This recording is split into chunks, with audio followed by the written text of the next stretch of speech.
آج میں ایک ایسے حساس موضوع کی طرف توجہ دلانا چاہتا ہوں جس پر صدیوں سے تاریخ دانوں اور دانشوروں نے بحث کی ہے۔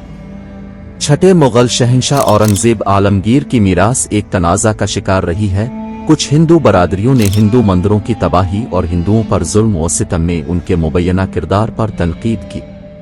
اگرچہ یہ سچ ہے کہ اورنگزیب کا دور مذہبی کشیدگی اور تنازعات کا شکار تھا، لیکن اس موضوع کو باریک بینی اور تاریخی تناظر کے ساتھ دیکھنا ضروری ہے۔ اورنگزیب کے اقدامات کو 17ویں صدی کے ہندوستان کے سیاسی اور مذہبی منظرنامے کے اندر سمجھنا چاہیے، جہاں مذہبی شناختیں سیاسی طاقت کے ساتھ گہرے طور پر جڑی ہوئی تھیں۔ یہ تسلیم کرنا بھی ضروری ہے کہ اورنگزیب کی پالیسیاں یکساں طور پر ہندو مخالف نہیں تھیں۔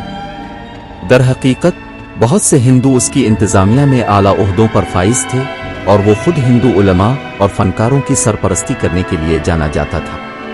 مزید برآں یہ تسلیم کرنا ضروری ہے کہ مندروں کی تباہی اورنگزیب کے دور حکومت میں منفرد نہیں تھی۔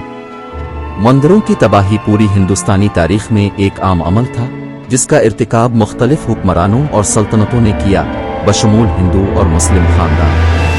ہمیں یہ نہیں بھولنا چاہیے کہ تاریخ پیچیدہ اور کثیر جہتی ہے۔ آئیے ہمدردی، فہم اور درستگی کے عزم کے ساتھ اس تک پہنچیں، بجائے اس کے کہ سادہ بیانیوں اور تعصبات پر انحصار کریں۔